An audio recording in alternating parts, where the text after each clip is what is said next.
Aleluya, nongeye kubasuhuza mwebwe mwese muri hirya no hino ku isi, bari ku mugabane w'Uburayi, bari ku mugabane wa Afurika, wacu ari naho dutuyeho, bari ku mugabane wa Aziya, bari muri Australia n'ahandi hirya no hino hagiye hatandukanye, muri Amerika, mwebwe muri mu bihugu bigiye bitandukanye no mu mijyi igiye itandukanye, mwese ndabashuje mu izina rya Yesu. Nk'uko bisanzwe duhurira kuri YouTube channel tukaganira ku ijambo ry'Imana, ndetse tukinjira no mu isaha yacu, ikiganiro cyacu cyitwa isaha y'ubuhanuzi. Rero nk'uko bisanzwe ngewe nitwa Evi Bosco, amazina yanjye yose ni Habakwizera Jean Bosco, Imana niduhana umugisha mu izina rya Yesu. Rero uyu munsi mu isaha yacu y'ubuhanuzi turaganira ku ijambo ry'Imana. Ubuhanuzi bwacu burashingira ku ijambo ry'Imana riri mu butumwa bwiza bwa Yohana, igice cya mbere umurongo wa 12. Igitabo cy'ubutumwa bwiza bwa Yohana, igice ni icya mbere umurongo wa 12, niho turasanga ijambo ry'Imana tugiye gushingiraho ikiganiro cyacu cyangwa ijambo ry'Imana ryacu ry'uyu munsi, mu kiganiro cyitwa isaha y'ubuhanuzi. Yego, hanyuma reka dusome. Haravuze ngo icyakora abamwemeye bose bakizera izina rye yabahaye ubushobozi bwo kuba abana b'Imana. Icyakora abamwemeye bose bakizera izina rye yabahaye ubushobozi bwo kuba abana b'Imana. Aleluya. Uyu ni Yohana wabivugaga. Nagira ngo nkwibutse yuko Yohana avugaga ibi ngibi, ni umwe mu ntumwa za Yesu, ni umwe mu bagabo babanye na Yesu, kuko bakunda kuvuga yuko Yesu mu mateka rimwe na rimwe yabaga ari mu gituza cye. Hanyuma Yohana ni umwe mu bantu bagendanye na Yesu. Yesu akora ibitangaza, akora imirimo myinshi igiye itandukanye ari kumwe na Yohana. Yohana ni umwe mu bantu babonye Yesu atanga ibyo kunywa mu bukwe bw'i Kana, abona atanga ibyo kunywa. Yohana ni umwe mu bantu babonye Yesu azura Lazaro igihe yari yapfuye. Yohana ni umwe mu bantu babonye Yesu yirukana abadayimoni benshi mu muntu. Yohana ni umwe mu bantu babonye Yesu akiza wari impumyi, amaze igihe kirekire ari impumyi. Yohana ni umwe mu bantu babonye Yesu yongera gukiza umurwayi wari umaze imyaka 38 ari ku kidendezi Betesida. Uyu Yohana nanone ni umwe mu bantu wabonye Yesu akiza umubyeyi wari umaze imyaka 12 ari imugongo ava, ariko abona umubyeyi akorera kuri Yesu, hanyuma icyago yari afite kirakira. Yohana ni umwe mu bantu babonye Yesu ajya kwa Zakayo. Zakayo yari umunyabyaha, akavuga ngo uhereye none aha ngaha, akavuga ngo ukimara kugera mu rugo iwanjye, aravuga ngo abo nambuye ndabareha, kandi ndabareha atari rimwe gusa, ahubwo ndabakubira 4. kandi arabwira ngo n'ibyo mfite byose arambwira ngo ndibuze kubiha abakene. Hanyuma Yohana ni umwe mu bantu babanye na Yesu igihe kirekire, abona imirimo n'ibitangaza Yesu yakoze, abona imirimo y'Imana muri Kristo Yesu. Mbese yarazananye na Yesu ku buryo buhagije. Hanyuma atangira yandika yohereye ku gice cya 1, aravuga ngo mbere na mbere hariho jambo. Aza guhishurirwa amenya yuko mbere na mbere isi itari yabaho, ijuru ritarabaho, inyenyeri zitarabaho, ukwezi kutari kwabaho. Amenya ko Yesu yari ariho. Jambo yavugaga uyu nguyu ni Yesu yavugaga, amenya yuko Yesu yari ariho. Hanyuma ageze ku gice cya 12, ku murongo wa 12, igice cya mbere 12 twasomye, aravuga ngo icyakora abamwemeye bose bakizera izina rye yabahaye ubushobozi bwo kuba abana b'Imana. Nshaka yuko tuganira uyu munsi ku ijambo ryitwa kwemera Kristo, kwemera umwana w'Imana. Ubundi ijambo ryitwa kwemera cyangwa ntabwo ari ijambo ryitwa kwizera. Umuntu yakubwiye ikintu akawubwira ngo ngirira gutya cyangwa ureke iki ngiki, kugira ngo agire icyizere cy'uko uri buze gukora icyo kintu yagusabye cyangwa icyo yakubwiye, ni uko uri buze gukoresha ikimenyetso cyitwa kwemera. Rero Yohana aravuga ngo abamwemeye bakizera izina ryiwe, abamwemeye bakizera izina ryiwe. Kwemera abamwemeye ntabwo ari buri muntu wese, ntabwo ari upfa kuza, ntabwo ari upfa kwinjira, oya, ahubwo kwemera warangiza ukizera izina ryiwe. Ndabyibuka ngewe ubuhamya bwanjye ngira ubuhamya burebure cyane, ariko nibuka yuko ngiye ninjira mu rusengero bwa mbere nkinjira mu rusengero, ninjiyemo ari ibintu bingoye kandi ninjiramo ari ibintu bisa naho bitandimo. Mu by'ukuri ninjiye mu rusengero nsa naho nkurikiye umuntu. Reka mbivuge neza kugira ngo tuze kubisobanukirwa. Ninjiye mu rusengero, ninjira mu rusengero ariko nkurikiye bosi wanjye. Ndabyibuka yuko nagiraga bosi nakoraga akazi ko mu rugo, ariko mu by'ukuri nubwo nakoraga akazi ko mu rugo nkiri umusore mutoya, nari umupagani. Ntabwo nari narigeze nemera Kristo Yesu. Ntabwo nari nzi Imana, ntabwo nari nzi imirimo y'Imana, nari umupagani. Kuko nari narakuze mu nzoga, nari narakuze nkurira iwacu, numva yuko ibyaha nta kintu bivuze, numva ko gusenga nta kintu bivuze, numva ko gukizwa nta kintu bivuze, numva yuko kwegera Imana nta kintu bivuze. Mbese numvaga ubuzima bwose nta kintu butwaye, Yesu n'undi tuzayibamo ikarangira, umuntu agapfa n'undi bikarangira, ariko ntari namenye iby'ubu bugingo. Hanyuma bosi arambwira, haciye iminsi mike amukorera, arambwira ati se wazaje tukajyana gusenga mu rusengero, tukajyana mu nzu y'Imana? Ndambwira ati oya. Ndambwira ati ntabwo byashoboka, ntabwo naza mu nzu y'Imana, oya ntabwo byakunda. Ndambwira ati iwacu nta gahunda yo kuza mu nzu y'Imana tujya tugira. Njyewe rero ntabwo ari njyewe byajya kuba ari ubwa mbere, nanjye ntabwo byanshobokera ko naza mu nzu y'Imana. Ndambwira ati oya. Ndambwira ati cyo se genda utanzabyigaho tuzajyana. Bose aranyihorera, arambwira ati nta kibazo, aragenda ajya gusenga. Ikindi cyumweru cyakurikiye arongera aranyegera, arambwira ati ariko se Bosco, waje tukajyana mu nzu y'Imana tukajyana gusenga?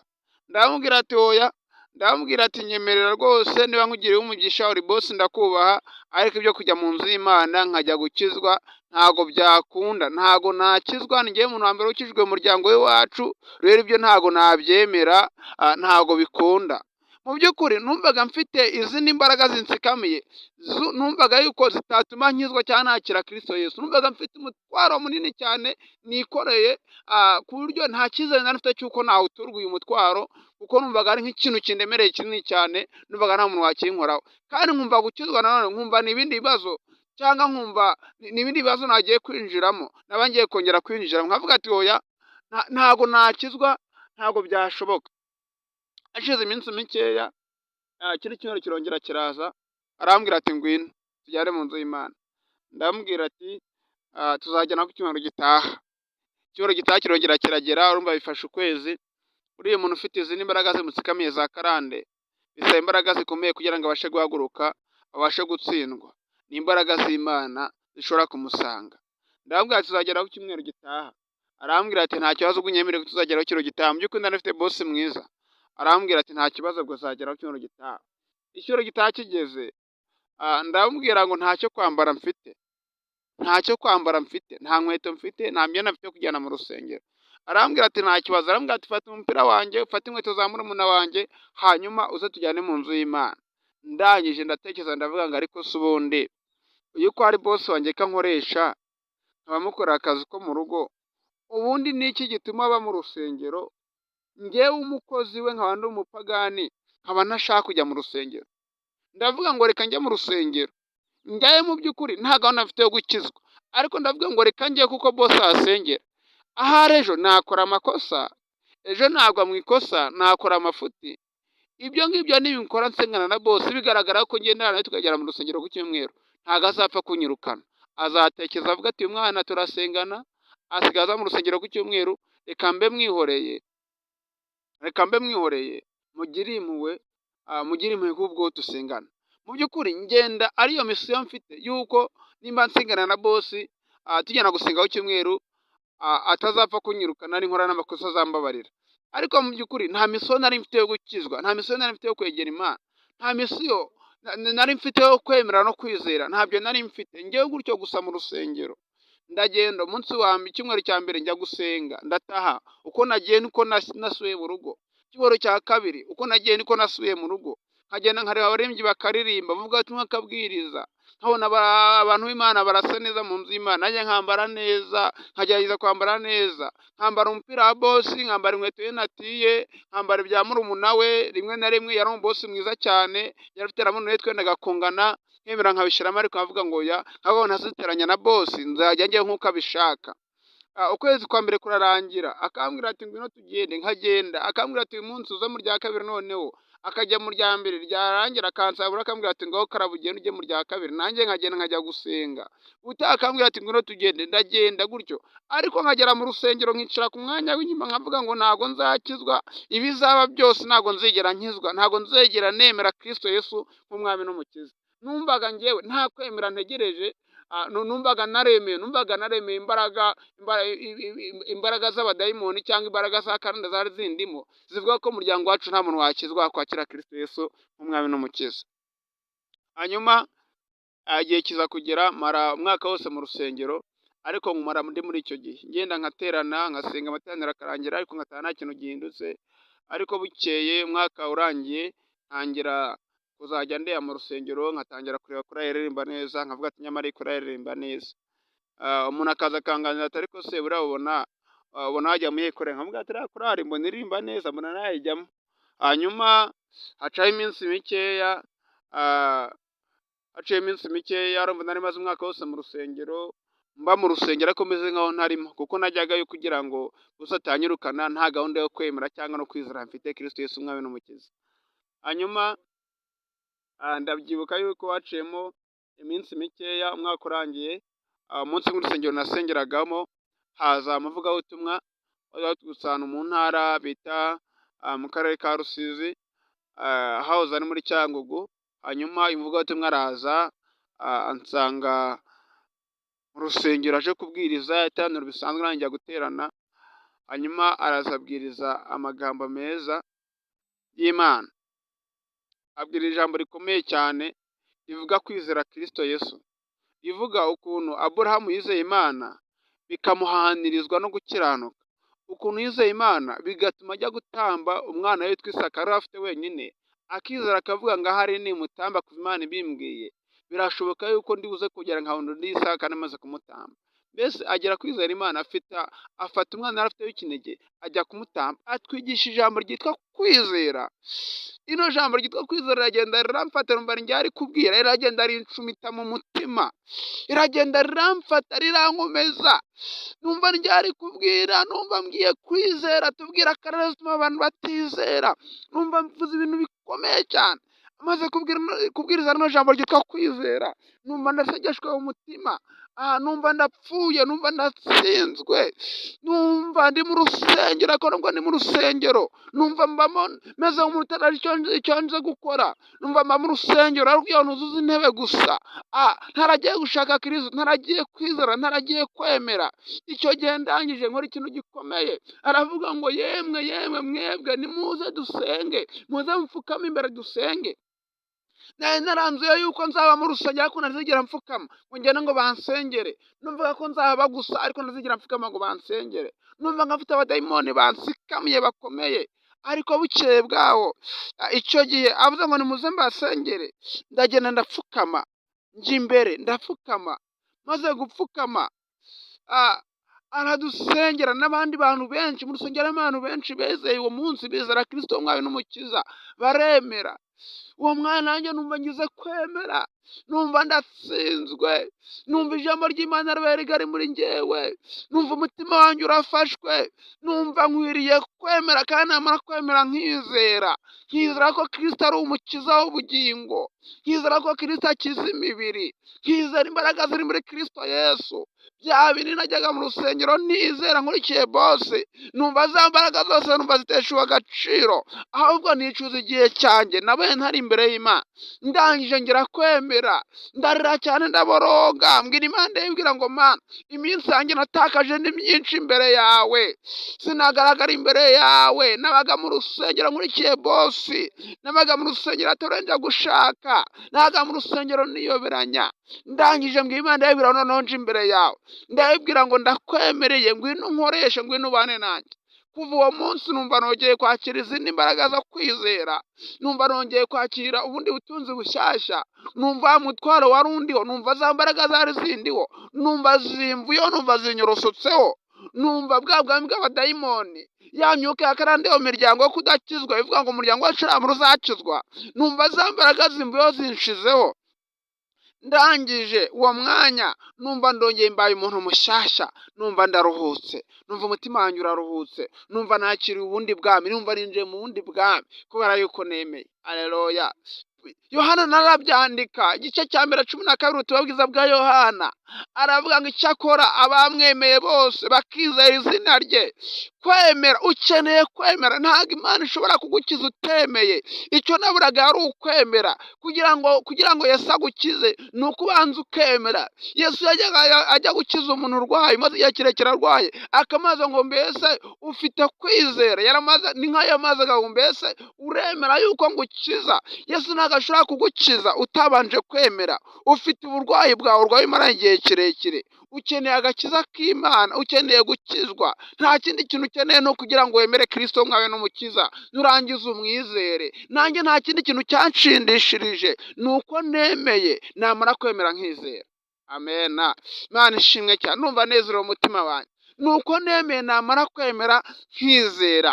Ukeneye kwemera, ukeneye kwizera, ukeneye imbaraga y'Imana yakitura muri wowe, ukeneye agakiza k'Imana, ukeneye imbaraga z'Imana, ukeneye Mwuka Wera, ukeneye kubanza kwemera. Ukavuga ngo nemeye ko Kristo ari umwami n'umukiza w'ubugingo bwanjye, ukatura iryo jambo. Wamara kwatura iryo jambo, ubwami bw'Imana bukaza bugatura muri wowe. No mu badayimoni, iyo wemera imbaraga z'abadayimoni zirakuyobora, ariko niwemera imbaraga z'Imana zirakuyobora. Mwene data wo nkurikiranye hirya no hino, nagira nkubwire ngo emerera imbaraga z'Imana. Imbaraga z'Imana ziture muri wowe, Umwuka Wera ature muri wowe, ubutware bw'Imana buture muri wowe. Uwo mutwaro wikoreye, ibyo bigeragezo wikoreye, izo ntimba wikoreye, ako gahinda wikoreye, maganya wikoreye, urarurira, ibibazo birakugose impande n'impande, waratawe, wararetswe uri wenyine, uba mu badayimoni, uba mu barozi, uhora uraguza, uhora ujya guterekera. Oya, ukeneye kwemera imbaraga z'Imana zikagukiza. Hari imbaraga z'Imana zikiza. Uyu munsi mu isacu y'ubuhanuzi nagutumweho, ijambo ry'Imana rirakubwiye ngo ongera wigarurire Imana icyizere, wongere wemere imbaraga z'Imana, wongere wemere ubutware bw'Imana. Imana ifite imbaraga zo kugukiza. Ndavugana nawe wowe uri wenyine, wowe usigaye wenyine, wowe uri mu bibazo, wowe uri mu bigeragezo by'inzitane, ibintu byawe byose urabona bitagenda, ufite uburwayi bumara igihe kirekire, urajya mu bapfumu, urajya kuraguza, ukeneye kwemera imbaraga z'Imana. Imana yakuntumyeho irambwira ngo nkubwire ngo emerera imbaraga z'Imana. Izo mbaraga nta kintu zakumara wemeye, izo mbaraga wizeye nta kintu zakumarira, izo mbaraga zizagukoza isoni, no gupfa uzapfa. Ariko nagira ngo nkubwire ngo emerera imbaraga z'Imana. Urimo uragerageza, ariko ukeneye kwemera, ukeneye kuva muri ibyo ngibyo, iyo miti ukoresha. Oya, ukeneye kwemera imbaraga z'Imana, ukeneye ko Yesu ahindura ubuzima bwawe, ukeneye ko Yesu aguhindura amateka, ukeneye ko Yesu yongera akakwiyereka, ukeneye ko Yesu yongera akakwigaragariza. Nagira ngo mbwire ngo ongera wizere imbaraga z'Imana, ongera wemere imbaraga z'Imana. Yohana aravuga ngo icyakora bamwemeye bose bakizera. Izere Kristo Yesu, niwe buzima, niwe kubaho. Yiteguye guhindura amateka, yiteguye guhindura ubuzima, yiteguye guhindura imibereho, kuko Yesu ari umwami. Imana ikugire neza, Imana nikwiteho, kandi Imana ikugire neza mwene data. Kandi ubwami bw'Imana buture muri wowe. Abana bawe ni intambara, urugo rwawe ni intambara, warwubatse ariko ni intambara. Ariko ukeneye kwemera Kristo Yesu kugira ngo aze muri ibyo byose abashe kubiyobora. Bizinesi yawe ni intambara, ibyo byose ni intambara. Ukeneye kwizera imbaraga z'Imana. Wizeye imbaraga zawe ntagire ikintu zikumarira. Wizera abakomeye ntibagire ikintu bakumarira. Wizera imiryango yawe ntihagire ikintu ikumarira. Wizera abantu nta kintu bakumara. Ukeneye kwizera imbaraga z'Imana. Niko Imana yakuntumyeho. Biriya byose warabyizeye, nibyo koko, ibiro urabifite, birajya ubona bigenda neza, ariko nyuma ubona biranze, ni uko utizeye imbaraga z'Imana. Imana yambwiye ngo niwizeye imbaraga z'Imana, ntabwo Imana izagukoza isoni, ntabwo Imana izakureka, ntabwo uzongera kubona ibyo byose bikubaho, kuko ibyo byose uri kunyuramo ni uko utizeye imbaraga z'Imana, ni uko wiringiye abantu, ni uko utemeye Kristo mwawe n'umukiza ngo ayobore ubugingo bwawe, akuyobore mu nzira zose za buri munsi, ahubwo wiciriye inzira. Ukeneye kongera kugarura Imana icyizere, hanyuma Imana ikagukiza, Imana ikakugirira neza, mu izina rya Yesu Kristo Yesu. Waba ukeneye yuko dusengana, waba ukeneye ko ngusengera, waba ushinzwe n'ijambo ry'Imana, wari icyifuzo ufite wifuza ko nagusengera,